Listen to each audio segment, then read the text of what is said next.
Oh, what's up, everybody? Michael Silva here. You're watching the Stock Market Brief Show. We have so much to discuss on today's episode. We're getting that stock market rally. People are probably getting super excited, right? The melt up the summer rally could be month-end markup, quarter-end markup. We have all kinds of stuff to discuss on today's episode. So, watch all the way through, because if you're skipping around, you're obviously going to skip quite a bit of it. We're going to hop right into it, actually, today. I want to start off here with Danielle DiMartino Booth. She quoted Powell, right? She said, Powell used teddy bear word nimble. All right. So what quote is she saying? Okay. We anticipate that ongoing rate increases will be appropriate. Pay attention to what he is actually saying here. We anticipate ongoing rate increases, they will be appropriate. Inflation has surprised to the upside over the past year, and further surprises could be in store. Go figure, right? It's like you didn't need a genius to see that, right? As everyone was calling it transitory. We therefore will need to be nimble in responding to incoming data and evolving outlook. All right, so a big key here is also incoming data. And that incoming data is really going to have to do with inflation, okay? Here's Ron Paul. The posturing that inflation is a surprise, in quotes, is typical but shameful nevertheless. Go figure, right? He wrote the book and the Fed. No one should be surprised that prices are skyrocketing after the Federal Reserve spent trillions it doesn't have, trillions that the Fed counterfeit out of thin air. What does all these inflation type cycles have in common? The main commonality really evolves around energy, oil in particularly. And we've pointed this out before, looking at monthly timeframes of oil. And I, drew out, here, I'll show you the chart, that, 87 crash, 1990 dot-com financial crisis. When you have a huge rapid rate of increase, rate of change in the price of oil, it applies pressure on a lot of things, right? Rising oil is going to, dampen the economy. It's going to pinch consumer spending. It's going to hurt transports, right? If inflation is going to be coming down, right, you would think that oil would be coming down too as well.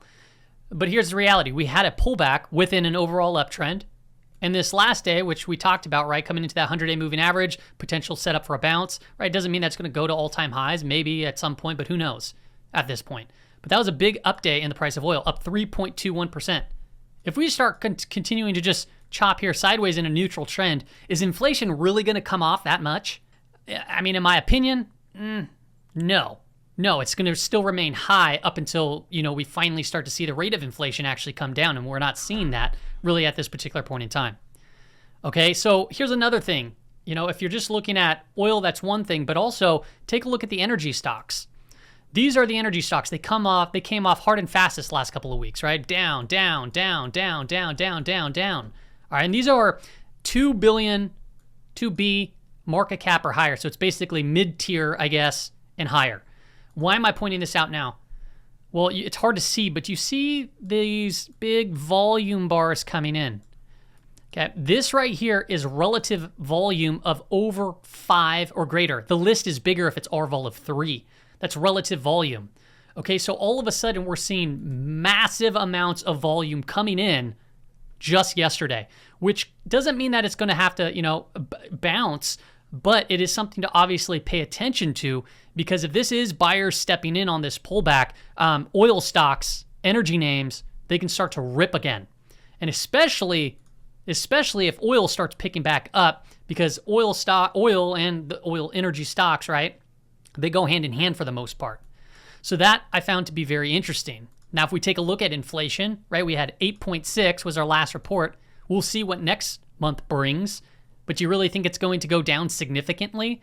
I think it's still going to be a high reading level. And that's still going to basically tell us that, hey, with this incoming data, we're probably going to stick to the path of rate increases. It makes sense.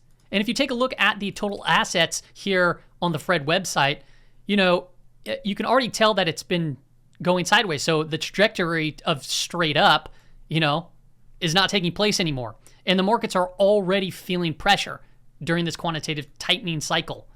And it's like, have we really even started? Now, here's another interesting note from Hedgeye. Okay, it states that there has also been a wave of central banks tightening by raising their federal funds rate. Let's check in on how the equity markets like this, okay? Now, remember, United States isn't the only country raising rates. Russia, Sweden, New Zealand, Australia, Brazil, South Korea, India, Canada, and so forth down the list. Take a look over here what the equity markets do during this time. Down 64%, down 30%, 26, 22, 15, 14, 13, 12, 12, and so forth down the list. Switzerland just recently rose rates by 50 bips. Okay, and that's, it's only up 1% at this particular point in time. Now, clearly, markets do not like this tightening cycle. So if we continue to get this incoming data that is not good, and you have our central bank, Fed Powell, it seems to me that they're going to stay on this track, which means that there can still be further downside in the markets. All right, but there's some silver linings in all of this. Now the market is pricing in 7 more 25 basis point hikes.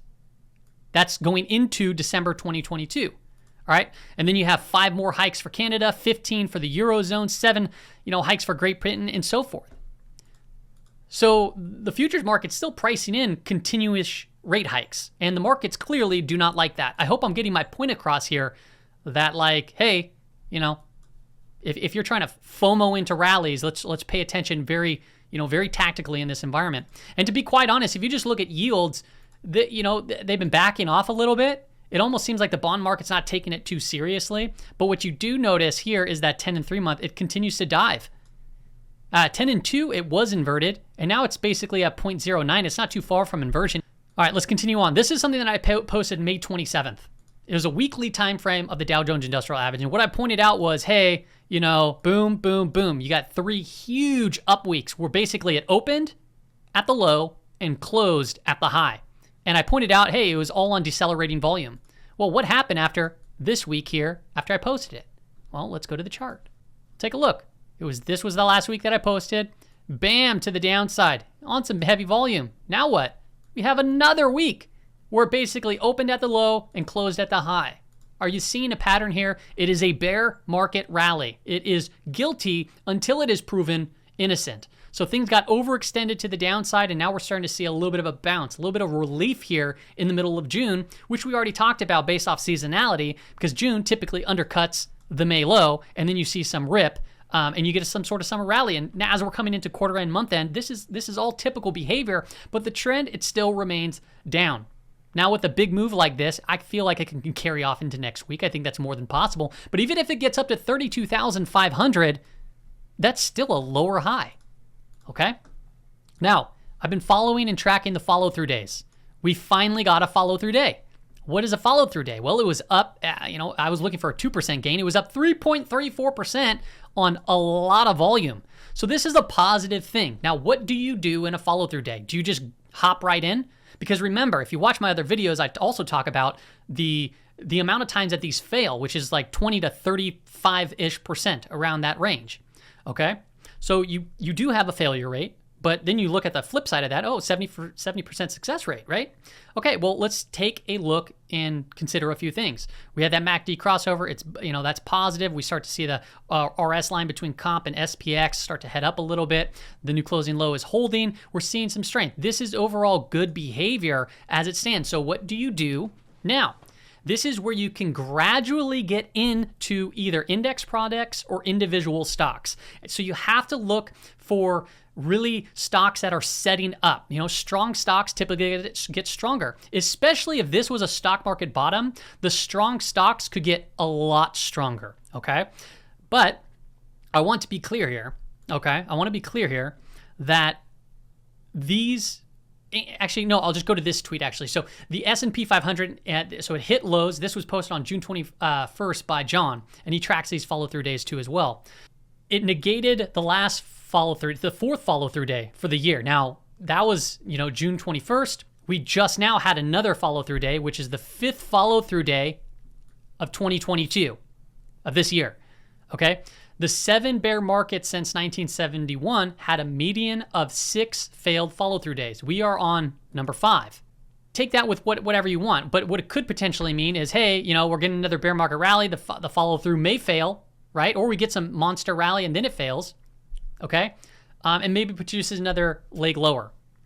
Remember, we still haven't seen any sort of capitulation. The VIX, it's still relatively high. Nasdaq volatility, Russell volatility, it's in the 30s, okay? Don't forget that. So what do we need to look for, right? what do we need to pay attention to see if this actually fails? All right, so what if a follow-through day fails? What should we be paying attention to? It's called distribution days, right? So this right here is a snippet. One of my Discord members, Shay, shared this, and this is really cool data. So follow-through days versus distribution statistics per IBD since 1880.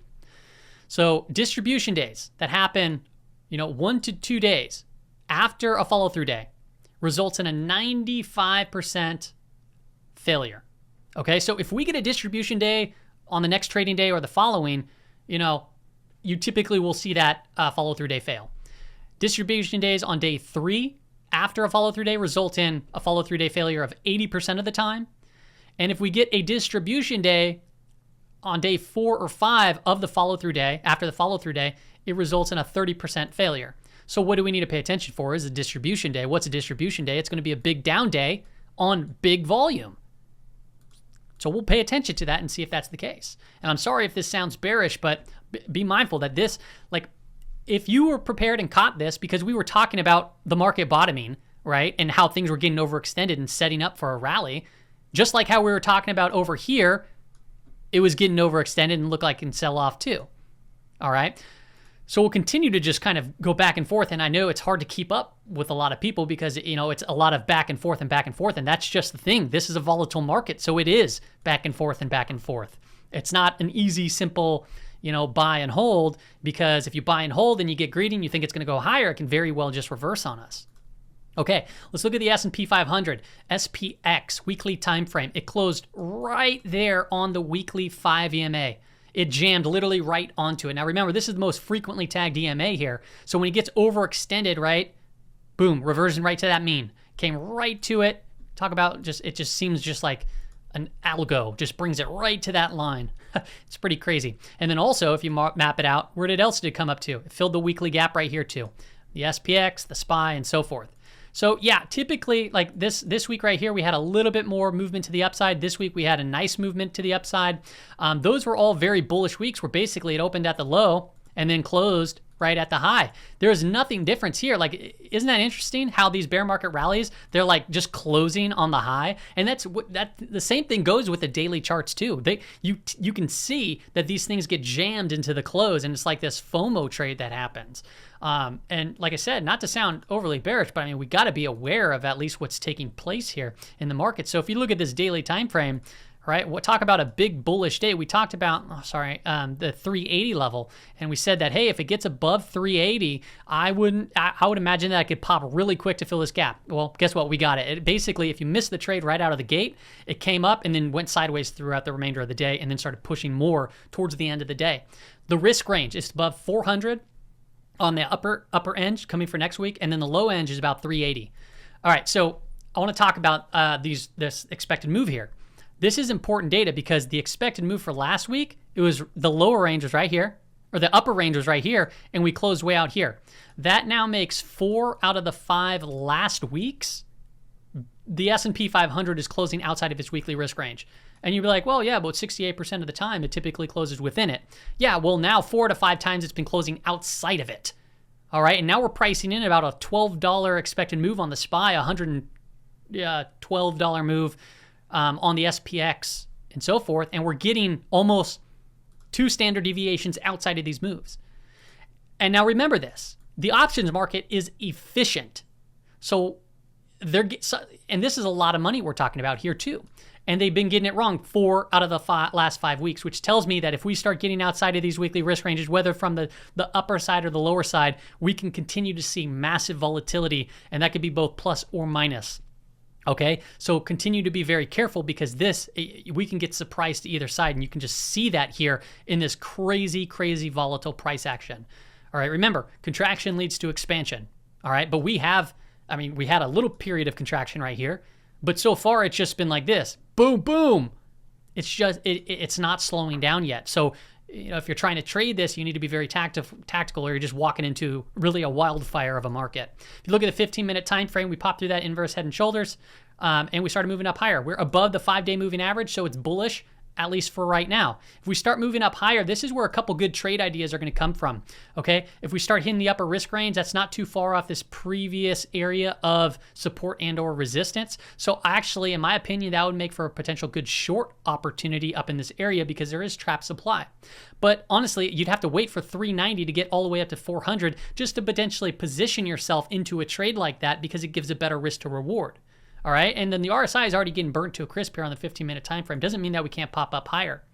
Like I said, 5-day moving average, we're above it. So another way to play this is to wait for price action to get back below it, and then you start looking for short opportunities. But as it stands right now, say if we come right back down, all right, well, the 5-day moving average could be picking back up. That could be a gap fill. It'd be the lower range. So you can take a shot down here too, as well from the long perspective. So I can see both trades, playing out right now. You can either fade, or you can just buy a pullback, but have tight risk management, especially here in this market. If you take a look at the Nasdaq 100, all right, we closed back above the weekly 5 EMA, so that's a positive sign. But if you look at the PMO, we still have wind at our face here. It's below zero, and it's clearly, trending sideways, which the market really is kind of just going sideways for the most part too for multiple weeks. Okay, so yeah, we picked up. It was up 7.45%, not too far off from the 10-week moving average, which is around the 50-day moving average. Okay, let's look here at the weekly risk range. The weekly risk range, it's quite large here too as well, right? 305 to the upper edge, 285 to the lower range. If I look at the 15-minute time frame, this also, once again, sets up some very good trade opportunities in my opinion, but you kind of need to be patient. So for example, if price were to come up to the upper risk range here, okay, not only is that, the upper risk range, which can act as a level, kind of a ceiling, right? But be mindful, right? The options market's been getting it wrong, but it's also in confluence with all this prior price action here. And when it broke down, boom, it went down hard. So there could be still trap supply up in this area. So if price just rips up here, I'd be looking to short the Qs up in this range. Okay, but I don't want to see it go like this. Like something like that, right? Because then I'm just looking at higher highs and higher lows. I want to see, if I'm going to fade it, I want a strong hit to the upside. And then if it goes to the downside, well, we have, right here. There's basically this inverse head and shoulder neckline. That's the lower risk range. You can pull down into the 5-day moving average and offer up an area to potentially play a bounce at. Okay, so those are a couple of trade areas that I'm looking at. If we take a look at the IWM, it's still below a 5-week moving average. PMO is still wind at our face. Remember these big up weeks, all on decelerating volume. If you take a look at the risk ranges, you got just above 180, and then you have just below 170 here. So if we take a look at the 15-minute time frame on this chart specifically too, you can see, right, what a big move. But then the entire day, we just tracked sideways very, very tightly, and then we started breaking out towards the end of the day. We still have this gap above us, this gap above us. So if the market wants to rip up here, I mean, that could be a potential area like, hey, take some profits and or start to look to position short. This area lines up with this prior area of support. And then you can see right here, it actually didn't even test that area. It had to gap down through it and then started selling off. So that could be a very strong level to watch from a resistance standpoint, okay? Let's continue on to the Wilshire 5000. Got jammed right back up to that weekly 5 EMA there too as well. Remember, it's very similar type price action if you just look across the board. Wilshire, right? Closes at the high, closes at the high, closes at the high. So it's still within a bear market at this particular point in time. If you look at the New York Stock Exchange, you can see it clearly here too. Close at the high, close at the high, close at the high. And it's all been within a lower highs and lower lows in a downtrend. If this continues to get hit, because we still haven't even recovered the weekly 5 EMA, it could still produce a bounce, but even if it were to get up to 15,500, 15,750, it's still a lower high. So just be aware of that. And then we have a gap down here that I think that's more than possible to fill throughout the course of time after the bear market rally subsides. And if it's the bottom, cool, it's the bottom, then let's be prepared to trade from the long side. Semiconductors, not nearly as strong as the index products, and this is an important one to watch, but just start paying attention to this gap fill up here. And the weekly 5 EMA, it seems like it can potentially reconnect with it, but we had an up 5% week. Look at on that decelerating volume, it compares nothing to that big distribution type week that we had there. So overall, seeing a little bit of a bounce, but I mean, that's a bounce coming from after 2 straight weeks of just being completely slaughtered. If you look at transportation, it's also below the weekly 5 EMA. This is an important one to watch, right? 2 weeks where it just got crushed, and we're still below that level, and it's coming into a lot of previous, supply right here, right? We had a lot of trading action, a lot of volume. If you look at IBB, biotech, I'll get into healthcare a little bit more here momentarily. But biotech was up almost 10%. And this looked pretty darn strong on the week, that's for sure. And it's closing, getting back above that weekly 5, weekly 10, and it's kind of getting above this previous area of resistance. So if there's some follow through here, this thing might want to do a bullish crossover, and it could produce a big rally. It could produce a potential rally to the 40-week moving average, which is the 200-day moving average. Remember, biotech's been getting completely obliterated. Now, this was a very, very strong move, so I would imagine that we're going to get some sort of digestion at some point. So it's not something that you want to just hop right into. We'll talk more about that later. Let's look at a couple mega cap stocks. Apple, all right? It's getting below these key moving averages, been getting hit to the downside, right? We're having a rally to the upside right now. Where it can potentially go to, I'm looking at 155 to the upside. That will definitely help the overall index products out if Apple and these other big techs start to rally up. But you can clearly see here, prior support, prior resistance. If it comes up here, it's probably going to get hung up a little bit, but that would still be a lower high. Same thing with Microsoft. Microsoft, if it starts ripping up higher, where should we look? Well, I've just kind of tracked this gap up here. So if we get a nice big rally up, that would be cutting into the 40-week moving average, 290 to 300. And you can clearly see with these weekly candles right here, those long upper wicks means that there's some supply here. There's a little bear camp hanging out here that push price after the bulls for 3 weeks try to move it up. So if it does get up into this range, there's still bears probably hiding out in that area. So we got to be mindful of that. And if you take a look at Google, all right, you can see prior support. When it cracked hard and fast. Now we're starting to see a move to the upside. Looks pretty bullish. It can get above 2,500 would be a big area to watch. If it starts pushing a little bit higher, look at that 40-week moving average, which lines up with that gap and some other prior areas of these like closes up in here that can definitely act as a level of resistance. So yeah, if we get this summer rally, be mindful that even on a big move on these products, it will still be lower highs and lower lows. If you take a look at housing index has seen a nice big rip, but understand where it came from. It broke down super hard, and now it's reverting back into its channel. That is completely normal behavior. It's actually just back testing, the breakdown of this channel. I wouldn't be surprised to see this come up back into the middle of the channel, maybe even hit the top, but that would still be, once again, lower highs and lower lows, and we pay very close attention to the housing index if you didn't know that or if you're new here. High yield didn't really not participate in this squeeze by much. Okay, it's been giving us clues as part of these divergences that I've been talking about, but just take a look here. You got volume that's kind of dying off, all right, as it's been moving higher, and they correlate very closely to the S&P 500. So yeah, if HYG starts coming up to around 76, up to this area, or maybe even higher, it's still within prior area of support. That right there could definitely act as a level of resistance. So that is one thing. If you want to short HYG to follow the trend, it could be right around this area or start building out a position. I did it up in here, and I definitely didn't hold the position long enough, but we're starting to see some sort of a bounce here. And if HYG starts getting hit hard with some big volume coming back in, all right, distribution, volume, and distribution type candles, distribution type price action, that's not going to be good for the overall index products either. And if you take a look at the dollar is very important to watch. Okay, the dollar has been doing nothing. It's been coiling up tightly, and it's kind of been sinking a little bit, which definitely helps the S&P 500 up. But if this thing starts to rip into the upside again, and the trend continues its move to the upside, that's also going to put pressure on the equity markets, because that's what we've been seeing so far. And that is the trend. And until that changes, we'll know. But as it stands right now, if we get a huge move and a rapid rate of increase on the dollar, it's going to put pressure on the equity markets, because it has been. So where can the dollar potentially go? Look for that the 20-day moving average, right just below 103, maybe right around this area. If the dollar pulls down in here, that can act as a level of support. So even if we get a hit, this moves up a little bit more. Just be mindful in this area that we might have some buyers hanging out, start pushing that dollar back up. I got a lot more to talk about. UUP, okay, so this is the dollar index fund. It's an ETF that's tradable. I did want to call out that you do have a negative divergence here, a high to a higher high, a high to a lower high. Same thing with the MACD, and it's having a bearish crossover. So perhaps we do get a little bit more of a pull down, and we'll see what takes place at that point, but I did want to call that out. Now, here's something interesting, right? We talk about this one frequently too. This is, the market cycle, economic cycle, right? Stock market cycle is in orange, economic is in blue. Now, towards the top of a market, you typically have energy performing the best. We've been seeing that. And as you start turning through, you can see consumer staples, utilities, healthcare start performing very well. And if we just take a look at year-to-date performance, right? Energy, it was the leader, but it's been coming off hard and fast. Technically, it's in a bear market because it fell over 20% in a very short period of time. But take a look here, utilities, consumer staples, healthcare. They're still red on the year, and that's fine because they can perform better than the S&P 500 from a relative basis, meaning they can fall less, but still outperform the S&P 500.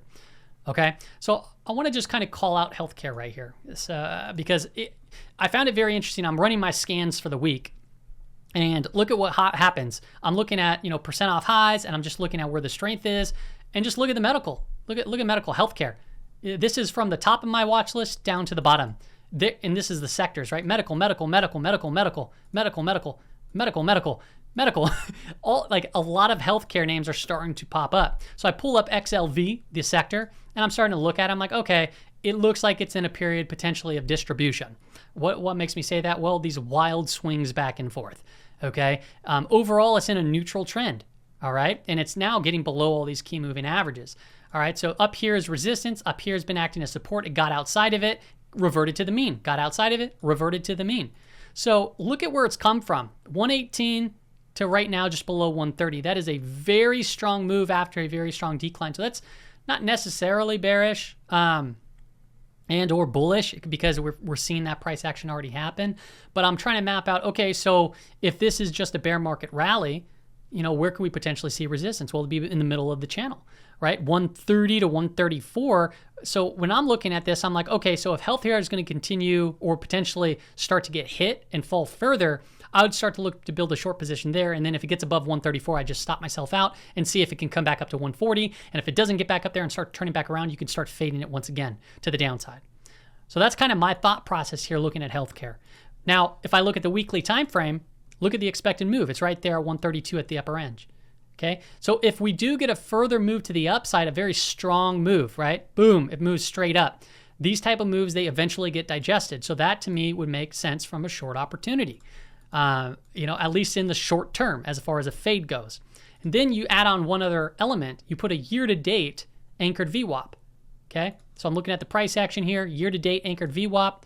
Where does that bring us? Right here, about 132.52. Bam. Okay, so that is, you have a lot of confluence. You have the upper weekly risk range. You have already a very strong move. You have a year-to-date VWAP. You have other prior price action. Okay, so if it comes up into this area, which is really the center of a channel that's been going on for, how long has this channel been going? From, July of the prior year, so quite some time, about a year. This can act as a level of resistance. So I hope you understand my point there, my thought process. But that doesn't mean you just need a short healthcare sector, right? There's various stocks in the healthcare sector that you can look at. I will say from a relative standpoint, you can see here, typically in the middle of June, you have a relative pop, very strong move to the end of the month in healthcare relative to the S&P 500. And we are seeing that clear as day right now. So typically into June it falls, then you get a big pop. So what does it look like right now? The relative strength line. Look at June right here, right? So into June it falls, and then you get a big pop, and then it starts to sink down a little bit. So you take all this into consideration, it could create itself an opportunity to potentially short it. So that's kind of something that I'm just keeping an eye on, but also on the main index products too. If we get those, strong move to the upside or strong move to the downside, I'd be looking to play counter trend moves given the volatility in the market. That's all I got for you, everybody, on today's episode. We talked about a lot, okay? And just to recap things, be mindful, right? Incoming data, meaning CPI. When we get these reports, it seems like the Fed is going to be serious about raising rates. And as we've pointed out here, as Hedgeye pointed out here, equity markets, they do not like when you take away the punch bowl. And as you can see, the punch bowl has been flattening out. And when this starts declining, right, which I assume it will, people are going to be like questioning, is the pivot coming? Is the pivot coming? Is the pivot coming? Well, we don't know that, but there's a common saying. It says, don't fight the Fed. And if you are, pushing from a long perspective and you're buying every dip and you're not being tactical and you're kind of just throwing caution to the wind and, oversizing positions, right? You're fighting the Fed. You got to be very careful here, right? We're seeing some bullish developments like the follow-through day. That's a good sign. It is. But now we got to start looking for individual equities, individual stocks for setups. And the only thing I'm really seeing right now from a bullish standpoint is a lot of charts that are in the medical field, medical sector. And I'm over here talking about potentially shorting healthcare just because of the very strong move. So we'll see how this move digests itself. We'll see here if this is, temporary before it starts heading down. There's so many things to consider in this market right now. And me personally, maybe I'll just tell you this. Me personally, my equity position right now, I started selling off positions. I started selling off positions on this big rip up. So where are we? Yeah, SPY, boom. This day right here, I started selling most of my cash positions because I was going long in here, just like I was going short up over here. So now I'm back to pretty much almost, 100% cash. Maybe I got 10% in the market. So I'm going to start gradually getting back in if I see positive things develop. And I'm just not seeing it take place at this particular point in time. So I got to be careful. I got to be patient, because if we can survive this bear market, once again, the bull market that comes from it are going to have new leaders, new innovation, and you're going to have stocks that just completely rip. And you got to be prepared for those opportunities.